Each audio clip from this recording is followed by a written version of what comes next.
Assalamualaikum warahmatullahi wabarakatuh, Ananda. Waalaikumsalam warahmatullahi wabarakatuh. Alhamdulillahirabbil alamin. Kembali lagi kita dipertemukan pada pertemuan pada pagi hari ini. Baiklah Ananda semuanya, sebelum kita memulai pembelajaran, langkah lebih baiknya pada Ananda yang belum mengeluarkan bukunya atau peralatan tulisnya, segera dikeluarkan terlebih dahulu. Kemudian jika mejanya masih miring-miring, tolong diluruskan dulu.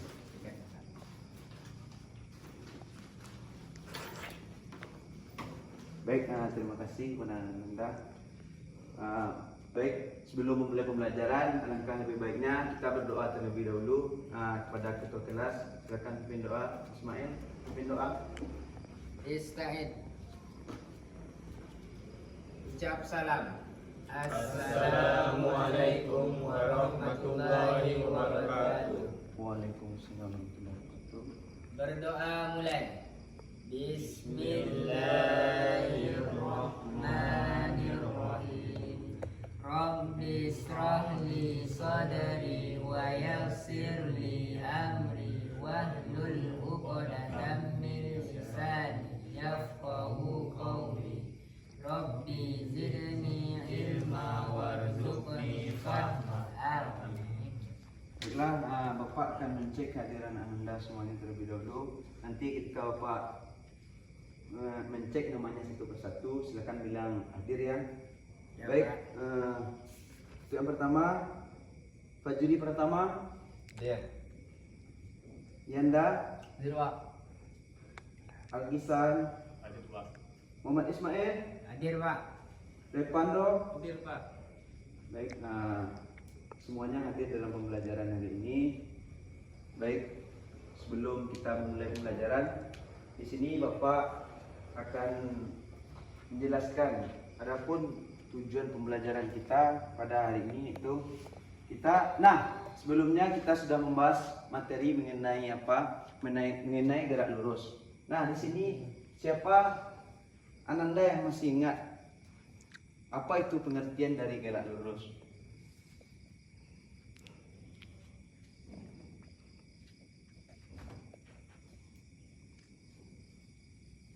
Nah, masih ada yang ingat materi minggu kemarin?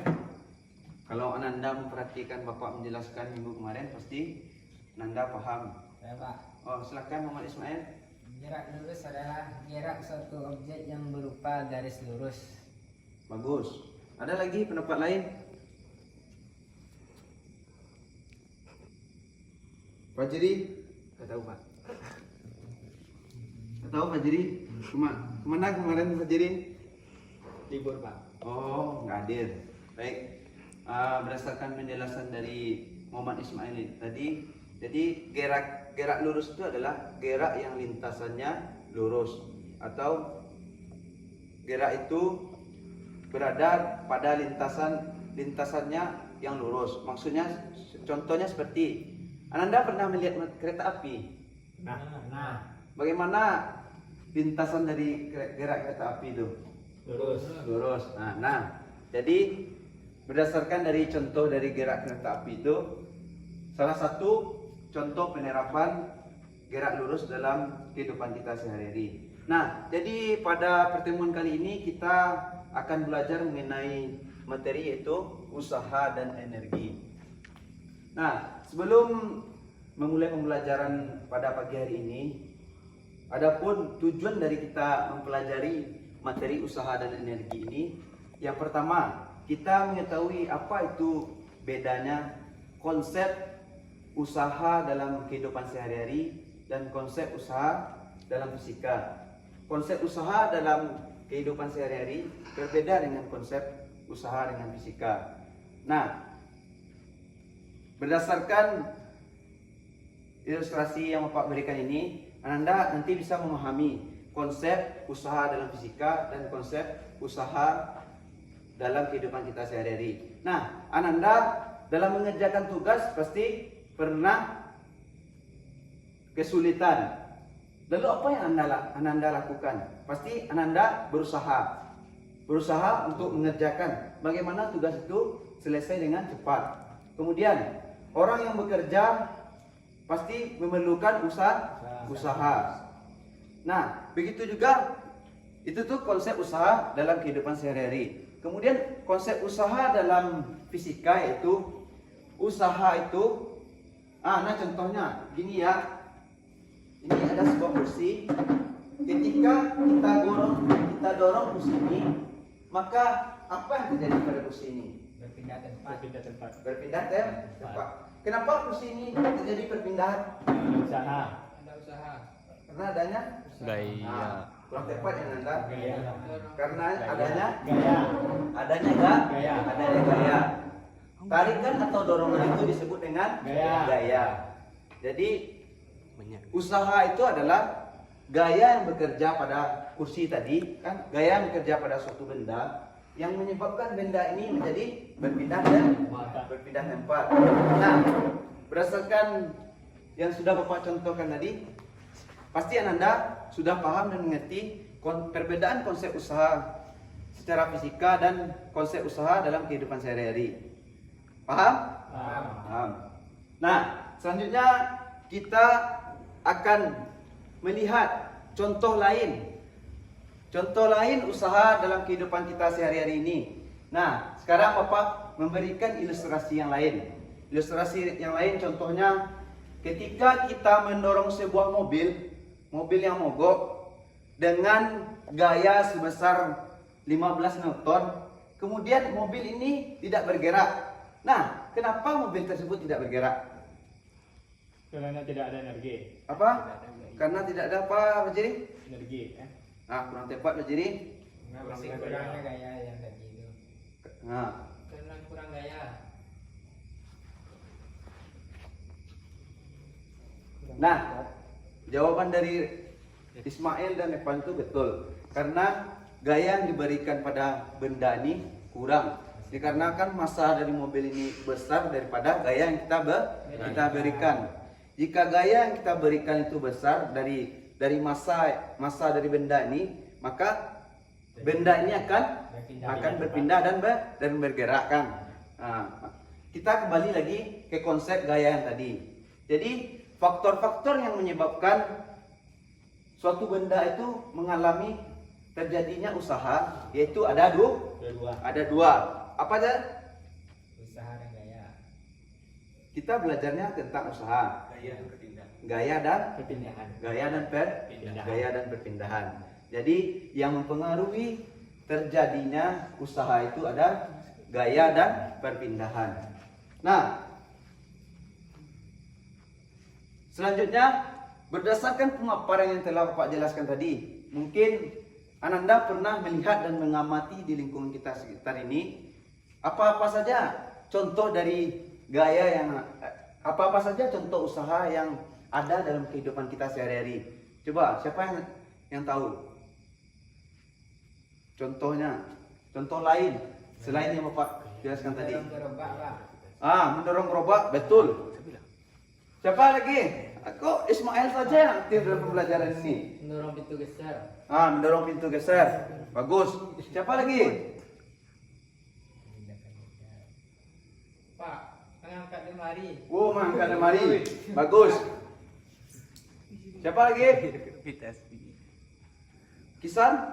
Kamu kok diam-diam aja? Bagus. Berdasarkan contoh-contoh yang Ananda sebutkan tadi, sudah benar. Contohnya yang disebutkan Muhammad Ismail tadi, ketika kita mendorong gerobak yang berisi pasir. Gerobak yang berisi pasir itu memiliki massa. Karena kita dorong atau kita beri tarikan, maka gerobak itu menjadi berpindah. Kemudian seperti yang dijelaskan Yanda tadi, contoh lainnya itu seperti mendorong pintu geser. Mendorong pintu geser itu kita membutuhkan tenaga atau kekuatan agar pintu ini berpindah tempat. Kemudian mengangkat lemari itu betul. Mengangkat lemari di mana lemari yang posisinya awalnya di A, kemudian kita pindahkan dengan gaya ataupun tenaga, maka lemari ini berpindah dari tempat yang satu ke tempat yang lainnya. Maka itulah contoh-contoh penerapan usaha dalam kehidupan kita sehari-hari. Nah, selanjutnya kita masuk dalam konsep energi. Energi. Nah, jadi siapa yang di sini tahu apa itu pengertian dari energi?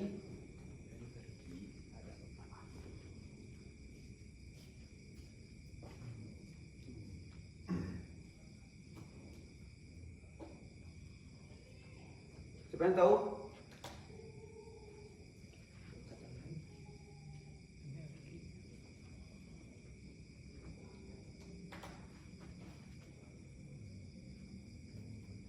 Coba Repan dong.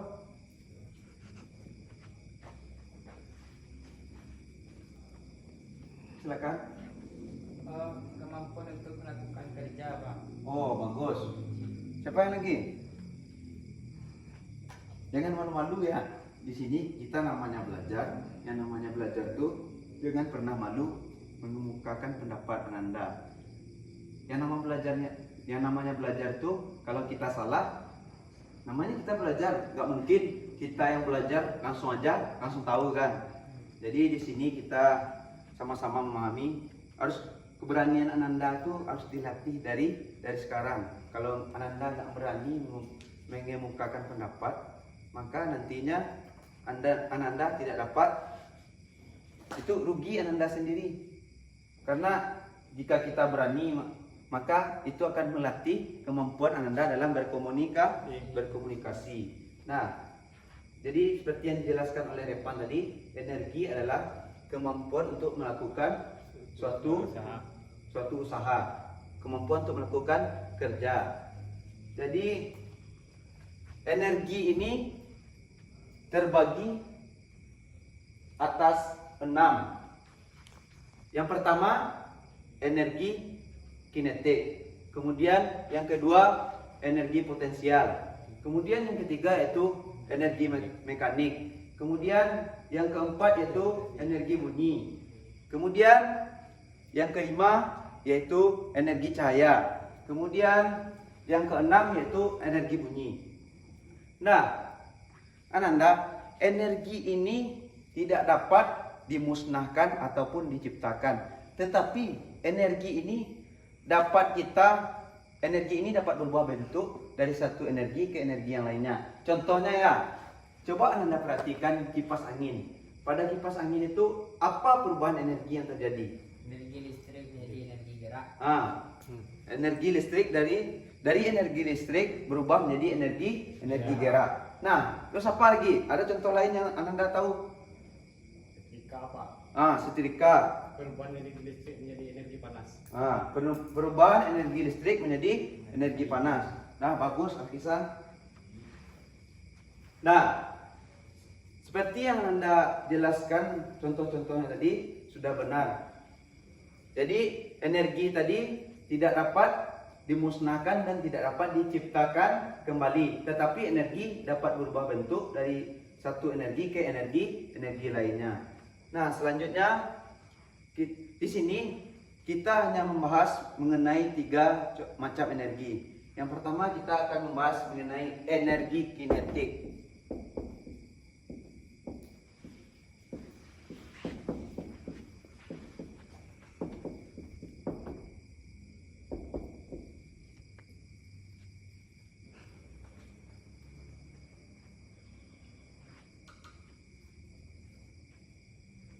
Nah, jadi energi kinetik ini adalah energi yang dimiliki oleh benda yang memiliki kecepatan sehingga benda ini mengalami pergerakan. Jadi apa tadi? Energi kinetik apa tadi? Energi yang dimiliki oleh suatu benda yang memiliki sebuah kecepatan sehingga benda ini menjadi bergerak.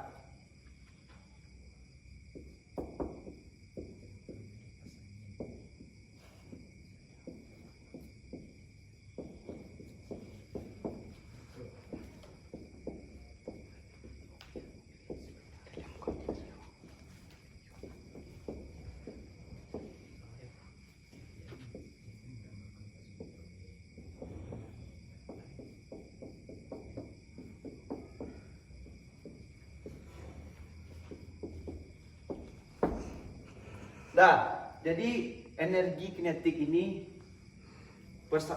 adapun persamaan dari energi kinetik yaitu EK sama dengan setengah mv kuadrat. Jadi m ini merupakan massa dari benda.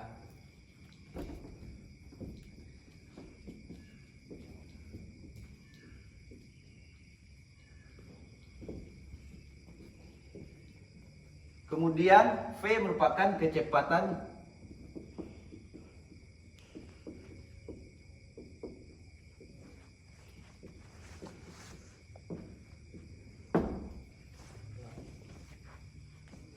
apakah tulisan Bapak nampak? Jelas? Jelas.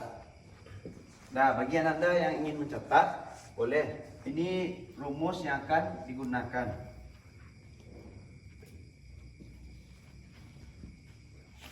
Nah, selanjutnya energi yang kedua yaitu energi potensial. Energi potensial ini adalah energi yang dimiliki oleh suatu benda yang berada pada daerah ketinggian. Contohnya seperti kelapa. Kelapa itu ketika berada di ketinggian dia bernilai maksimum, atau ketika kelapa ini mau jatuh ke permukaan tanah, maka nilai dari besaran kecepatan dari kelapa ini bernilai maksimum. Ketika kelapa ini sudah berada di permukaan tanah atau berada di posisi terendah atau titik terendah, maka nilainya sama dengan 0. Berbanding terbalik dengan energi kinetik ini. Energi kinetik ketika berada di posisi ketinggian ketika berada di posisi maksimum, energi kinetik ini memiliki nilai 0. Sedangkan ketika energi kinetik ini mau bergerak, maka nilainya menjadi maksimum. Nah, Anda sudah mengerti dan paham. Nah, selanjutnya itu yang ketiga, energi mekanik. Energi mekanik yaitu penjumlahan dari energi potensial ditambah dengan energi kinetik. Rumusnya yaitu EM sama dengan energi mekanik sama dengan EP ditambah EK. EP rumusnya MGH. Massa dikali gravitasi dikali ketinggian ditambah setengah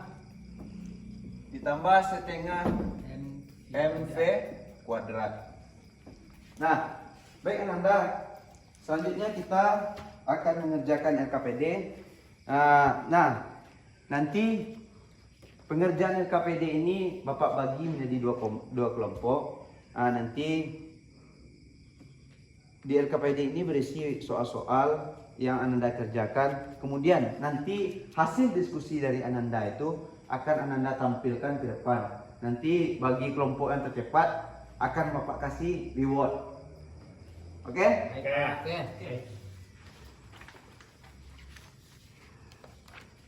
Kepada anggota kelompok. Anggota kelompoknya Ismail dengan Repan, Adisan dengan Yanda dan Fajri.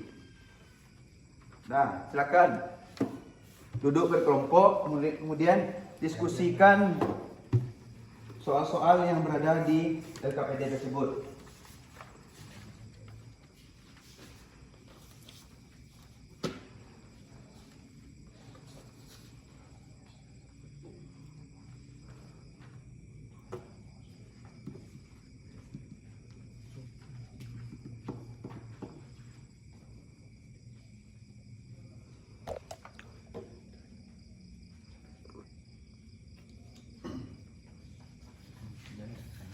Nah, Bapak kasih waktu sekitar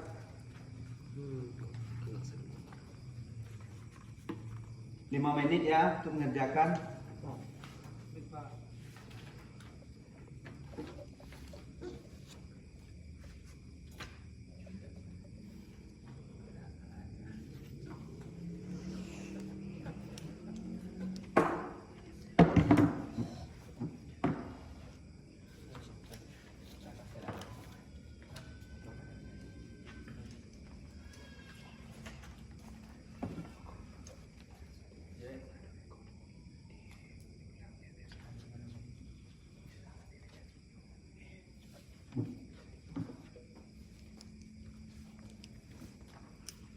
Pak. Dah siap, silakan Muhammad Ismail. Nah, silakan maju ke depan, bacakan hasil diskusinya. Di depan, Pak. Ya, maju ke depan. Berdua, Pak. Berdua. Nah, gimana nih? Udah bertiga? Udah selesai? Udah, Pak. Dah. Udah. Ganti-gantiannya. Soal yang nomor berapa ini? Yang nomor 1 dan 2 silakan jelaskan.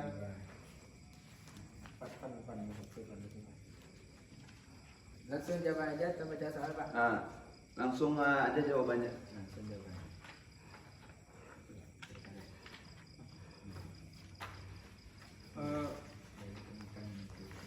Baiklah, kami akan menampilkan hasil dari diskusi kami berdua. Saya akan menjawab nomor 1. Berdasarkan gambar di atas yang saya amati, bahwa pada gambar nomor 1, seorang anak berusaha mengerjakan tugas agar tugasnya selesai. Sedangkan gambar nomor 2, seorang anak membaca buku, di mana pada saat anak itu mengangkat buku, seorang anak itu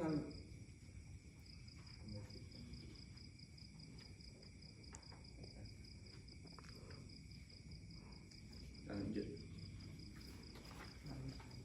Nah, saya akan menjawab pertanyaan nomor 2. Berdasarkan gambar tersebut, yang saya pahami yaitu dikarenakan mobilnya tidak terjadi perpindahan, maka pemuda tersebut usahanya bernilai 0. Adapun faktor yang mempengaruhi terjadinya usaha yaitu gaya dan perpindahan. Mungkin itulah hasil diskusi kami. Apabila ada kesalahan, mohon maaf. Bila ada hidayah, assalamualaikum warahmatullahi wabarakatuh. Waalaikumsalam warahmatullahi wabarakatuh. Nah, selanjutnya untuk kelompok selanjutnya silakan. Siapa? Boleh perwakilan kelompok aja yang maju atau 2 orang maju. Silakan. Nah, ini hadiah buat Anda berdua. Dapat hadiah, Pak. Iya. Alhamdulillah, makasih, Pak. Dapat hadiah kita. Iya. Nah, silakan mulai. Baik, saya perwakilan dari kelompok 2 akan membacakan hasil diskusi kami. Baik, untuk yang pertama, berdasarkan gambar tersebut, yang saya pahami yaitu dikarenakan mobilnya tidak terjadi perpindahan, maka Yang nomor 3 tolong jawab. Yang nomor 3, yang tadi kan udah jelaskan oleh temannya. Lanjut nomor 3 dan 4. tiga. Ya. Kan soalnya ada 5 tadi, 4 ada 4. Nah, jadi kelompok 1 dan 2. Lanjut.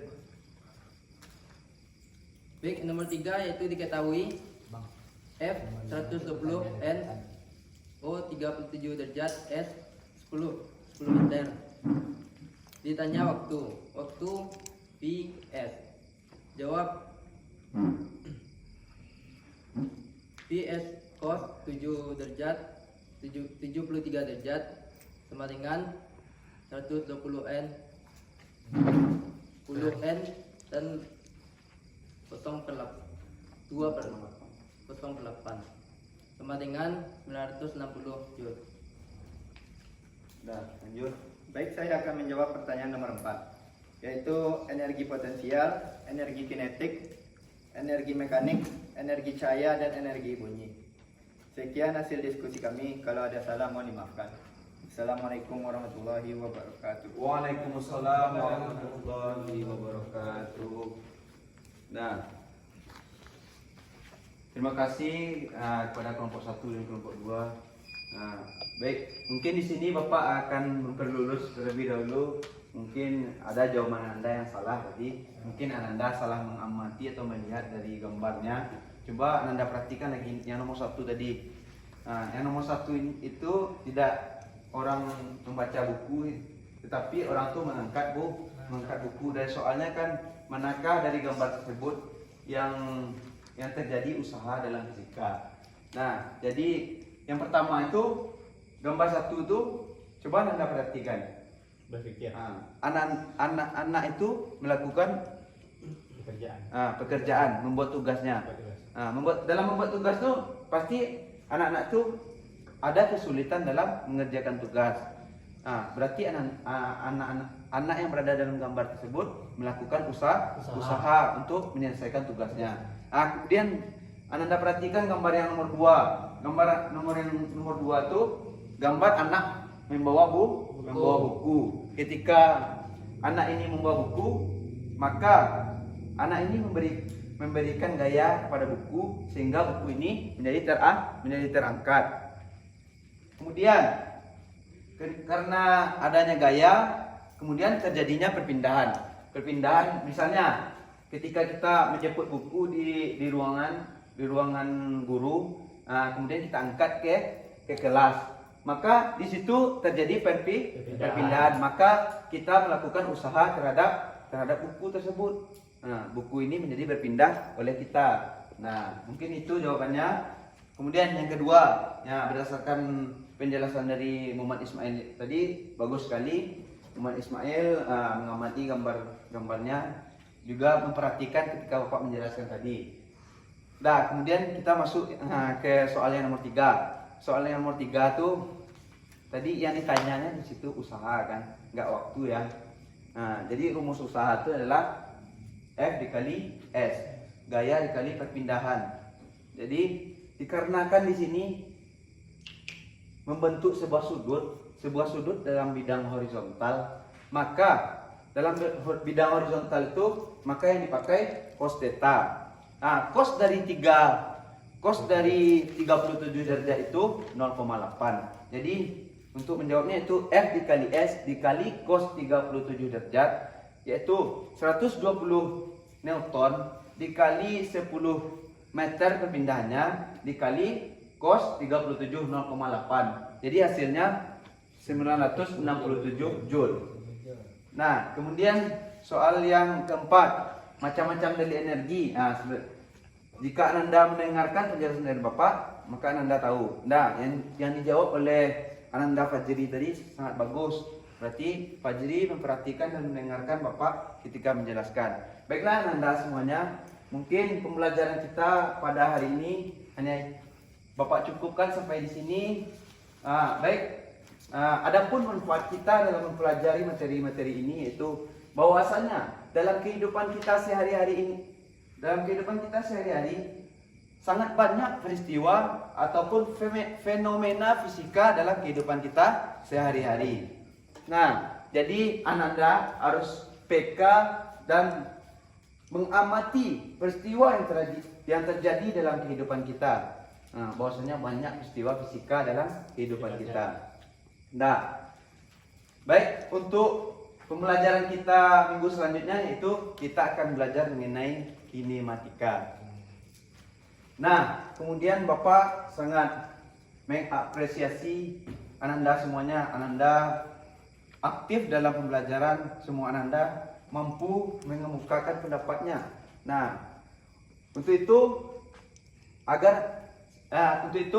Untuk dipertahankan keaktifannya ini untuk kedepannya. Jangan minggu sekarang aktif, terus minggu depan tidak aktif lagi. Paham? Tidak berlama-lama. Bapak akhiri pembelajaran kita dengan mengucapkan hamdalah, alhamdulillahirabbil alamin. Bapak akhiri dengan wassalamualaikum warahmatullahi wabarakatuh. Waalaikumsalam warahmatullahi wabarakatuh.